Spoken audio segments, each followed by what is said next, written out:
kasih Anda masih bersama kami dalam Berita Sulawesi Tengah.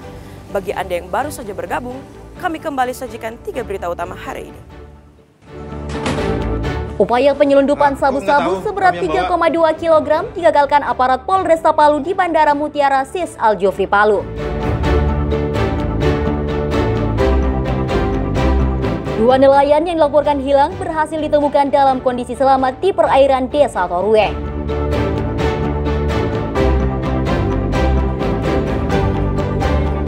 Ketegangan mewarnai penyegelan tempat usaha yang dilakukan petugas Bapenda Kota Palu.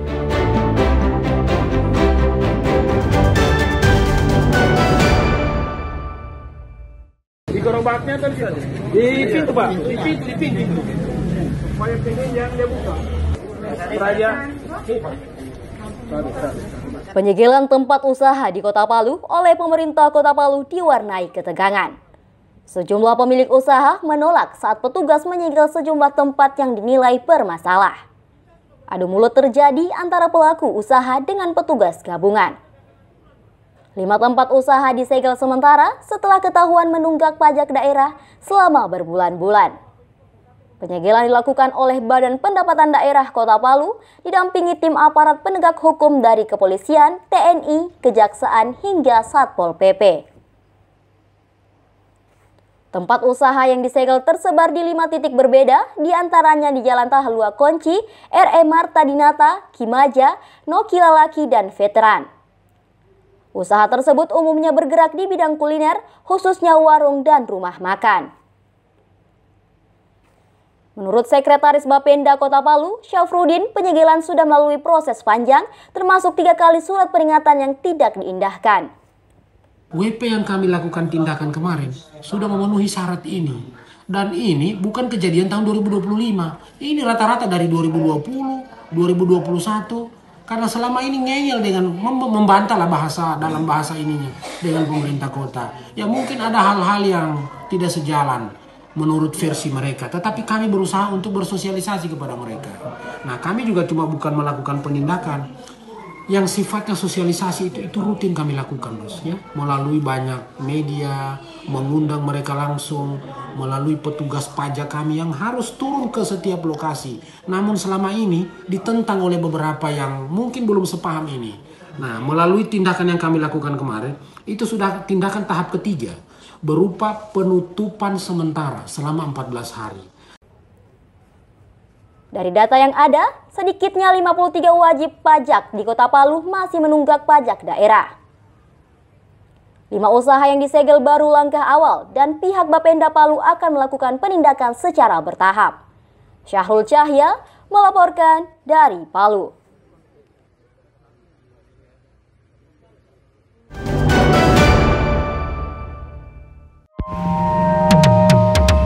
Mendekam dalam penjara bukan alasan untuk berhenti berkarya.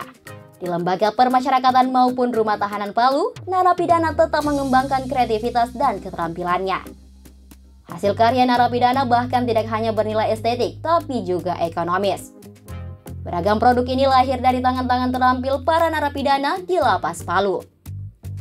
Mulai dari kerajinan tangan, karya seni hingga produk olahan makanan seperti bawang goreng, keripik, hiasan dari kayu hitam, meja dan bidak catur, air mineral kemasan, hiasan kaligrafi.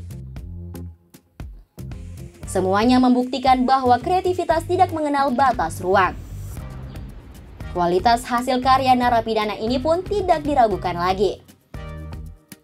Hasil kerajinan tangan narapidana lapas dan rutan Palu tersebut akan diikutkan dalam ajang Indonesian Prison Product and Art Festival tahun 2025 yang digelar di Tangerang, Provinsi Banten pada tanggal 8 hingga 10 Agustus 2025.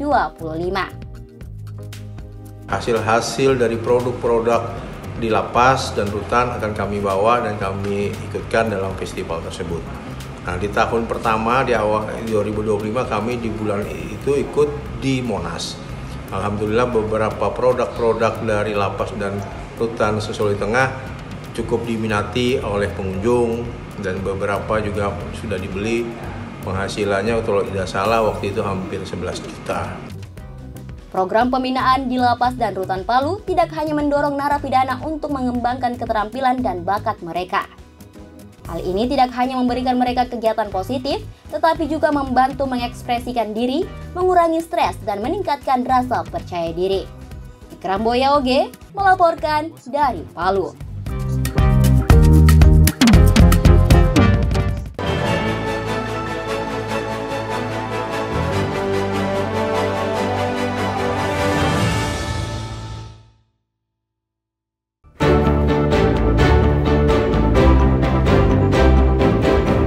Mantan Gubernur Sulawesi Tengah Banjela Paliutju akhirnya bebas setelah mendapatkan grasi dari Presiden Republik Indonesia Prabowo Subianto. Grasi tersebut mengakhiri masa hukuman pidana yang dijalani Banjela Paliutju sejak divonis penjara selama 7 tahun 6 bulan dalam kasus korupsi dan tindak pidana pencucian uang.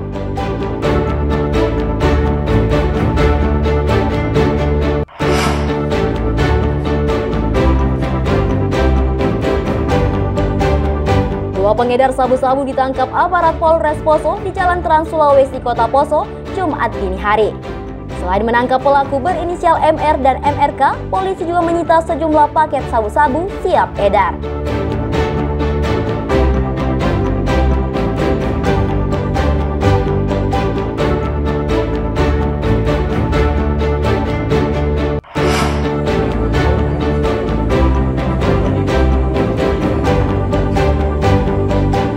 Penyakit jantung menjadi pembunuh nomor 2 di Indonesia setelah penyakit stroke.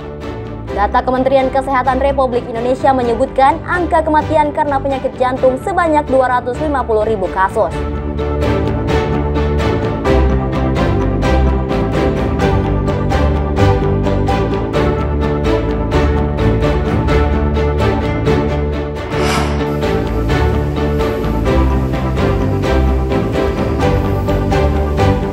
Pendaki yang tersesat di Gunung Nokilalaki, Kabupaten Sigi berhasil dievakuasi tim SAR gabungan Senin pagi.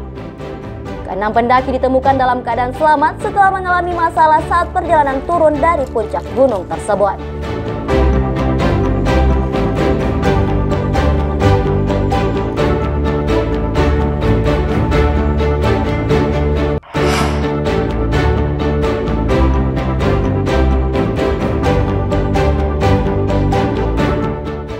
Seorang ibu rumah tangga ditangkap Satuan Reserse Narkoba Polres Donggala karena membawa sabu-sabu sebanyak 12 paket seberat 3 gram. Barang haram tersebut hendak disembunyikan di pakaian dalam tersangka.